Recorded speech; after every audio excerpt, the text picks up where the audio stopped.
कळवण तालुक्यासह पुणत खोऱ्यात आज मान्सूनपूर्व पावसाने दमदार हजेरी लावत संपूर्ण परिसराला अक्षरशः झोडपून काढले. विजेंच्या कडकडाटांसह वादळी वाऱ्यासह आणि काही भागात गारांच्या वर्षावामुळे वातावरणात अचानक बदल झाला. उकाड्याने हैराण झालेल्या नागरिकांना या पावसामुळे दिलासा मिळालाय. गेल्या काही दिवसांपासून कळवण तालुक्यात तापमानाचा पारा चांगलाच वाढला होता.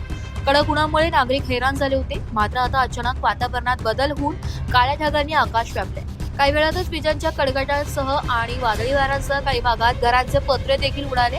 अनेक लोकांचे यामध्ये बरेचसे नुकसान झाले व यामध्ये घरातील संसार उपयुक्त वस्तूंचे मोठ्या प्रमाणात नुकसान देखील झाले.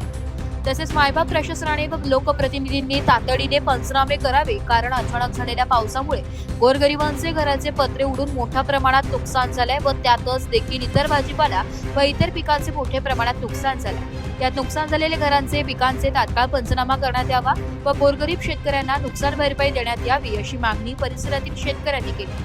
कारण अचानक पावसाला सुरुवात झाली. अनेक भागात मुसळधार पाऊस पडला तर काही ठिकाणी गारांचाही वर्षाव झालाय. त्यामुळे रस्त्यांवर पाणी साचल्याचं आणि नागरिकांची तारांबळ उडाल्याचं चित्र पाहायला मिळालं.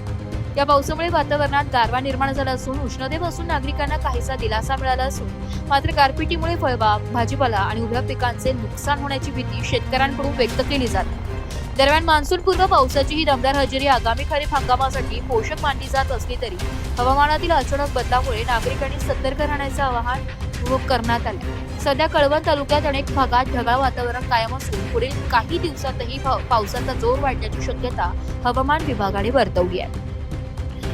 नाशिक लोकशाही न्यूज साठी शाहू चव्हाण.